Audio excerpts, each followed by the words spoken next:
Hello student, তোমরা সবাই কেমন আছো? আশা করি ভালো আছো। আমি তোমাদের দোয়ায় ভালো আছি। আজকে আমরা নবম এবং দশম শ্রেণী ইংরেজি দ্বিতীয় পত্রের ন্যারেশন নিয়ে আলোচনা করব। আজকে মূলত ন্যারেশনের যে বিষয়টি নিয়ে আলোচনা করব সেটা হচ্ছে প্যাসেজ ন্যারেশন। বিগত ক্লাসে আমি অবশ্য সেন্টেন্স ন্যারেশন নিয়ে বিস্তারিত আলোচনা করেছিলাম। আজকে মূলত আমরা যেটা আলোচনা করব সেটা হলো passage narration. Passage narration sentence ন্যারেশনের মতনই দুই চারটা নিয়ম আছে। তা আমরা এখানে প্যাসেজ ন্যারেশন আমি দুইটা লিখে রাখছি বোর্ডে। এই দুটো প্যাসেজ ন্যারেশনে আমি যে নিয়ম কানুনগুলো প্যাসেজ ন্যারেশনে সাধারণত আমরা প্রয়োজন সেটা আমরা এখানে উদাহরণের মাধ্যমে সেটা বোঝানোর চেষ্টা করব। চলো আমরা বোর্ডের দিকে একটু লক্ষ্য করি। দেখো এখানে আমি প্রথমে প্যাসেজ ন্যারেশন একটা লিখছি ডাইরেক্ট। সেটা লেখা আছে the teacher said to Kamal, why are you talking in the class? You should behave yourself. Kamal replied, sir, I am sorry. I am asking Rohim to lend me his pen. My pen has run out.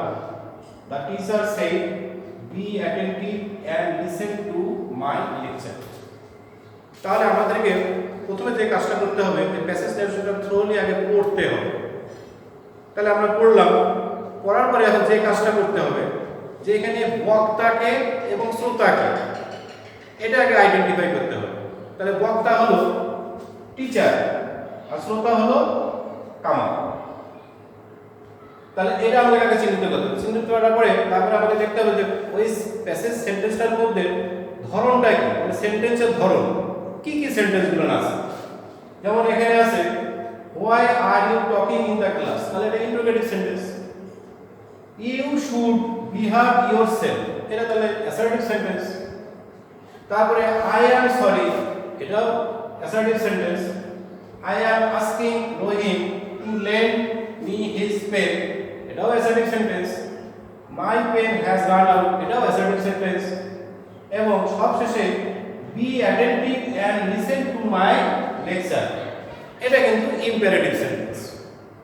তাহলে আমাদের প্রথমে হলো বক্তা, তারপরে হলো শ্রোতা নির্বাচন করার পরে আমাদের নির্বাচন যেটা করতে হবে যে সেন্টেন্সের ধরনগুলো কি কি সেন্টেন্স আছে সেটা চিন্তা করলাম। এরপরে এখন আমাদের জিনিসটা লক্ষ্য করতে হবে সেটা হলো কি যে ডাইরেক্ট ন্যারেশনে আমাদের খেয়াল রাখতে হবে যে এখানেও আমাদের কি আছে, রিপোর্টিং ভার্ব আছে, রিপোর্টেড স্পিচ আছে। তাহলে the teacher said to Kamal, তাহলে এটা কি, এটা রিপোর্টিং ভার্ব। এখন রিপোর্টেড স্পিচ তারপর ইনভার্টেড কমা দিয়ে থাকে। তাহলে যেখানে ইনভার্ট কমা শুরু হয়েছে লক্ষ্য করো প্রথমে কি লেখা আছে why are you talking in the class, তাহলে এখানে ইনভার্টেড কিন্তু ক্লোজ নাই। তার মানে এই টিচারের কিন্তু আরো কথা এখানে জড়িত আছে। কি আছে, you should behave yourself, তাহলে এটা টিচারের কথা।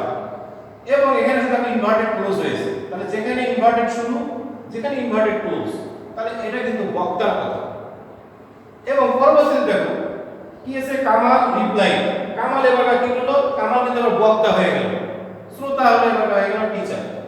কি বললো, স্যার আই অ্যাম সরি, তাহলে আই অ্যাম সরি এটা কার কথা, কামালের কথা। সে এখানে কিন্তু ইনভার্টেড কিন্তু ক্লোজ হয় নাই। আবার কি সে বললো I am asking Rahim to lend me his pen, এটাও কিন্তু তারই কথা। এখনো কিন্তু সেন্টেন্স শেষ হয় নাই। My pen has run out, দেখো এখানে আসলে ইনভার্টেড ক্লোজ হয়ে গেছে। তার মানে এখানে দেখা যাচ্ছে যে এই ইনভার্ট থেকে এই ইনভার্টের মধ্যে কামাল কিন্তু তিনটা বিবৃতি দিয়েছে। তাহলে আমাদের পরবর্তীতে আমরা তোমার বোঝানোর চেষ্টা করবো যে একাধিক বিবৃতি থেকে আমরা কিভাবে কাজটা করব। তারপরে দেখো টিচার সর্বশেষে কি বলছে, be attentive and listen to my lecture, একটা কথা বলে এটা শেষ করে দিয়েছে। তাহলে এখন আমরা এর আগে যে তোমার এই সেন্টেন্স যে ন্যারেশনগুলো আমরা যেভাবে করেছি ঠিক সেইভাবে করব, কিন্তু এখানে যেহেতু একাধিক উক্তি আছে তাহলে সেটা কিভাবে যুক্ত হবে, অ্যাসার্টিভ বেলায় কিভাবে যুক্ত হবে, ইন্টারোগেটিভ বেলায় কিভাবে যুক্ত হবে সেটা তোমাদেরকে বোঝানোর জন্য আমি বলবো। তাহলে প্রথমে দেখো the teacher said to Kamal, এখানে বলছে why are you talking in the class, তাহলে এই সেন্টেন্সটা কিন্তু ইন্টারোগেটিভ। তাহলে আমরা ইন্টারোগেটিভ সেন্টেন্স কিন্তু করছিলাম WS কোশ্চেন, তাহলে এটা WS কোশ্চেনের মধ্যে পড়ে। তাহলে আমরা কি করব, ইনডাইরেক্ট করার সময় আমরা সাবজেক্ট কিন্তু ঠিক দা টিচার।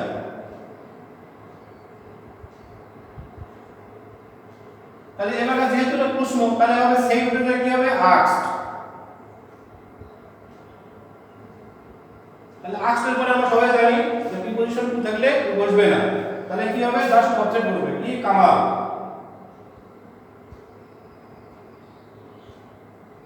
এখন আমরা কি তুলে দেব ইনভার্টেড কমা তুলে দেব। ইনভার্টেড কমা তুলে দিলে পরে কি হবে এখানে ডব্লিউএস ওয়ার্ডটাই বসবে এখানে। আর যদি ইয়েস নো কোশ্চেন হতো তাহলে আমরা ই বা ওয়েদার বসাতাম, তাহলে এখানে আমরা বসাবো ওয়াই। এখন দেখো এটা তো আমরা সবাই জানি ইন্টিগ্রেটেড সেন্টেন্স, কিন্তু এটা কোন টেন্সে আছে? তাহলে এটা অবশ্যই আমরা দেখতেছি এটা প্রেজেন্ট কন্টিনিউয়াস টেন্স আছে। তাহলে প্রেজেন্ট কন্টিনিউয়াস টেন্স থাকলে আমরা কি করব পাস্ট কন্টিনিউয়াস টেন্সে রূপান্তর করব। তাহলে আমার এখানে সাবজেক্ট কি ইউ, তাহলে ইউ কিন্তু রিলেটেড হয় অবজেক্টের সাথে, তাহলে অবজেক্ট কে এখানে আমার তাহলে কামাল। তাহলে এখানে আমরা কি লিখব এখানে আমরা হি লিখব, ব্র্যাকেটে লিখব হলো কে, ব্র্যাকেটে আমরা এখানে কে লিখব কারণ এখানে একই মানে জেন্ডার এখানে আছে তার কারণে আমরা নামের আদি অক্ষরগুলো ব্যবহার করব। তাহলে এখানে হি বলতে ব্র্যাকেট হলে কে লিখব, তখন কিন্তু এখানে টিচারকেও বোঝাবে না রহিমকেও বোঝাবে না, এখানে জাস্ট বোঝাবে কামালকে। এজন্য আমরা একাধিক জেন্ডার থাকলে তখন আমরা নামের আদি অক্ষরগুলো লেখার চেষ্টা করব। এরপরে কি হবে এখন আমরা যেহেতু পাস্ট কন্টিনিউয়াস করব তাহলে এখন সাবজেক্টের পরে কি হবে অক্সিলারি ভার্ব ওয়াজ এবং ওয়্যার। তাহলে হি থাকলে কি হবে ওয়াজ। তারপরে হলো মূল ভার্বের প্রেজেন্ট ফর্মের সাথে আইএনজি, তাহলে মূল ভার্ব কোনটা টকিং, তাহলে টকিং নিয়ে হবে।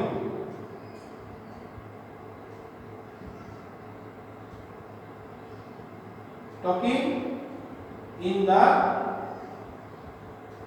ক্লাস। তারপরে সে আবার কি বলছে ইউ শুড বিহেভ ইয়োরসেলফ, তার মানে এটা একটা বিবৃতি সে দিচ্ছে। তাহলে বিবৃতি দিলে পরে তখন কি লিখবো আমরা অ্যাডেড কথাটা লিখবো বিবৃতি হলো। তাহলে এখন আমরা কি লিখবো হি অ্যাডেড, এখানে হি বলতে কে টিচার, তাহলে এখানে আমরা টি লিখতে পারি। তাহলে হি added that।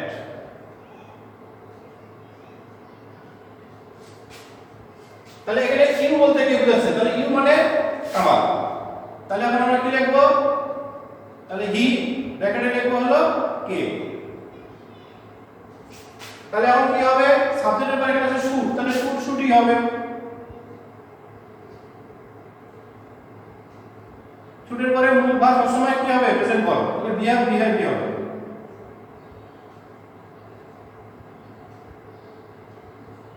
আর ইয়োরসেলফটা হয়ে যাবে হিমসেলফ।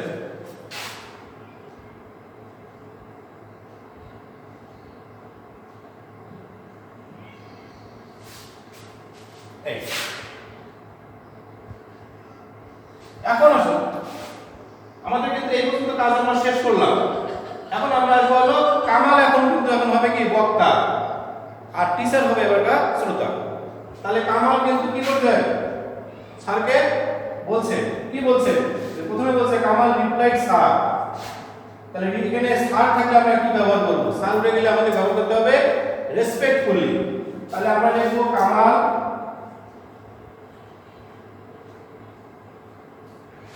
রিপ্লাইড।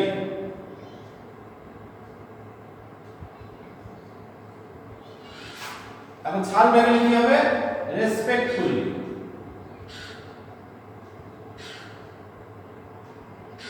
রেসপেক্টফুল।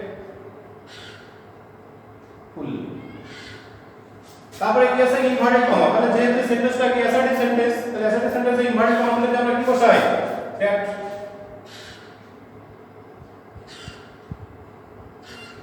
এখন লক্ষ্য করো সে কি বলছে আই অ্যাম সরি।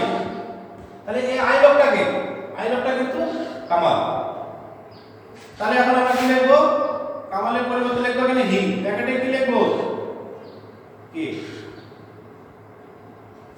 তাহলে এখানে I am sorry present indefinite আমাদের করতে হবে পাস্ট ইনডিফিনিট। তাহলে হি ওয়াজ, তার মানে এম এর পাস্ট ফর্ম হলো ওয়াজ ওয়্যার, তাহলে হি হলে কি হবে ওয়াজ। তাহলে হি was sorry.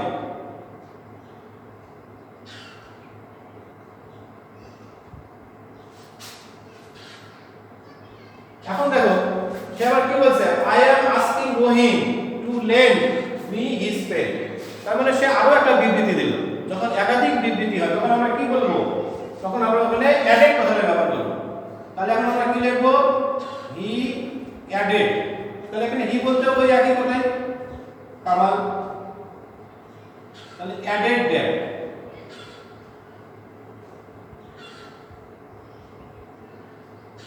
He added that. এখন লক্ষ্য করো এটা কোন টেন্সে আছে, এটা আছে প্রেজেন্ট কন্টিনিউয়াস। তাহলে আমাকে কোন টেন্স করতে হবে, পাস্ট কন্টিনিউয়াস। তাহলে এখানে আই লোকটাকে, তাহলে এটা হলো কামালি, তাহলে ব্র্যাকেটে আমরা লিখব কে। তাহলে ওয়াজ আস্কিং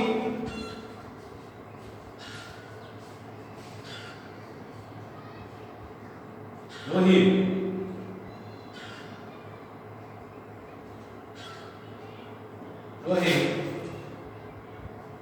টু লেন্ড। এখানে মি বলতে কামালকে বোঝাচ্ছে, তার মানে কি হবে এখানে হি, ব্র্যাকেটে হলো কে, হিজ পেন। তাহলে হিজটা কিন্তু এখানে বোঝাচ্ছে হলো রহিমকে। তাহলে আমরা এখানে হিজ লিখে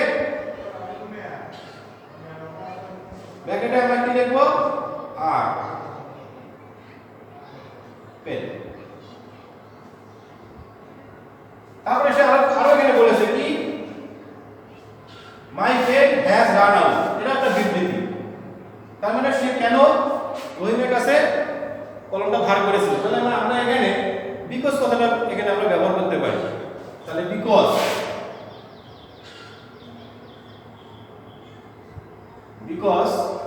এখানে মাই পেন বলতে কার বোঝাচ্ছে, তার মানে হিজ পেন। তাহলে এই হিজ পেন বলতে এখানে হিজ বলতে কে, কামাল, তাহলে হিজ পেন। এখানে দেখো এটা হ্যাজ রান লেখা, তার মানে প্রেজেন্ট পারফেক্ট টেন্স। তাহলে আমাকে করতে হবে পাস্ট পারফেক্ট। তাহলে হ্যাজ এর পরিবর্তে কি হবে এখানে, হ্যাড। রানের past participle running, run out. তাহলে এতক্ষণ ধরে কামাল যে বিবৃতিগুলো দিয়েছিল সেটা শেষ হয়ে গেল। এখন লক্ষ্য করো টিচার সর্বশেষ, টিচার কি বললো কামালকে, যে be attentive and listen to my lecture. তাহলে এই যে be attentive and listen to my lecture, এটার মধ্যে আমরা কি পাচ্ছি, ইনভার্টেড সেন্টেন্সের মধ্যে এখানে সে কি করলো, অ্যাডভাইস করলো। এটাকে হলো অ্যাডভাইস বলা হচ্ছে। তাহলে সেই ক্ষেত্রে আমাদের সেই কথাটা উঠে যাবে। তাহলে দা টিচার,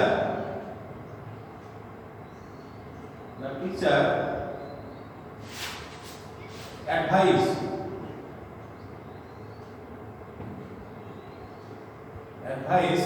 কাকে অ্যাডভাইস করলো, কামালকে।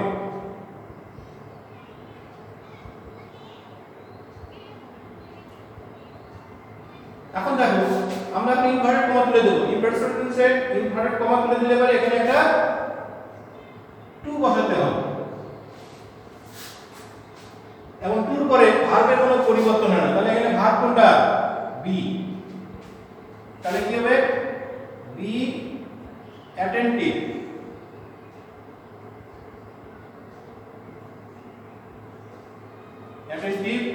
and listen to my lecture। এখানে my বলতে কে, his মানে টিচার। তাহলে এখানে আমরা কি লিখব, his লিখে ব্র্যাকেটে লিখব p, লেকচার।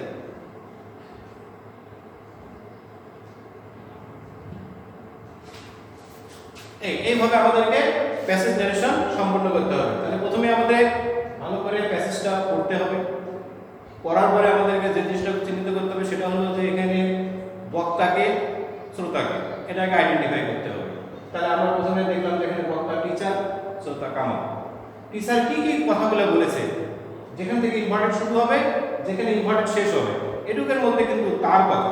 তাহলে আমরা এখান থেকে আইডেন্টিফাই করেছি কি, why are you talking in the class, এটা টিচারের কথা। you should behave yourself, এটা টিচারের কথা। এখানে ইম্পর্টেন্ট শেষ হয়ে গেল। এখন টিচারের কথা যখন শেষ হয়ে গেল তখন শ্রোতা কিন্তু তখন সাবজেক্ট হয়ে যায়। এখন এই টিচার হয়ে গেল তখন হয়ে গেল শ্রোতা। সে এখন কি বলছে, প্রথমে স্যারকে সম্মান দিল, স্যার বলে, তারপরে বললো কি আই অ্যাম সরি, তার মানে এটা তার প্রথম বিবৃতি। পরের বিবৃতি সে বলছে I am asking Rohit to lend me his pen, তার মানে এটা দ্বিতীয় বিবৃতি। তৃতীয় সে আরেকটা বিবৃতি দিয়েছে my pen has run out, তাহলে এখানে ইনভার্টেড শুরু হয়েছে, এখানে ইনভার্টেড শেষ। তাহলে কামালের হলো এখানে বিবৃতি আছে তিনটা বিবৃতি আমরা এবার সম্পূর্ণ করলাম। এবং সবশেষে আবার টিচার কি হয়ে গেল বক্তা, কামাল হয়ে গেল শ্রোতা। তাহলে সেই হিসেবে কিন্তু আমরা এখানে লিখছি, দেখো এখানে লিখছি দা টিচার অ্যাডভাইস, মানে টিচার শ্রোতা বক্তা কাকে অ্যাডভাইস করলো, কামালকে, কামাল হয়ে গেল শ্রোতা। তাহলে এই সেন্টেন্সটা কি ছিল ইম্পারেটিভ সেন্টেন্স, তাহলে ইম্পারেটিভ সেন্টেন্সের ধরন অনুযায়ী কিন্তু এখানে অ্যাডভাইস হয়েছে। যদি এটা আদেশ হতো তাহলে অর্ডার হতো, ঠিক আছে, যদি অনুরোধ হতো তাহলে রিকোয়েস্ট হতো, যেটা আমরা পূর্বের ক্লাসে আলোচনা করেছিলাম। এবং ইম্পারেটিভ মতলবে দেখতে বসাতে হবে টু, এবং পরবর্তীতে সেন্টেন্স টু পরে যা সেন্টেন্স ভার্বের কোনো পরিবর্তন হবে না, শুধু পার্সনের পরিবর্তন হবে। যেমন এখানে ছিল মাই লেকচার, তাহলে মাইটা বলতে এখানে কি হিজ লেকচার, শুধু হিজটা পরিবর্তন হয়েছে। তাহলে আশা করি তোমরা বুঝতে পেরেছো। আগামীতে আরো প্যাসেজ নারেশন নিয়ে আসবো, সেই পর্যন্ত তোমরা ভালো থাকো। আজ এখানে ক্লাস শেষ করছি, সকলকে ধন্যবাদ।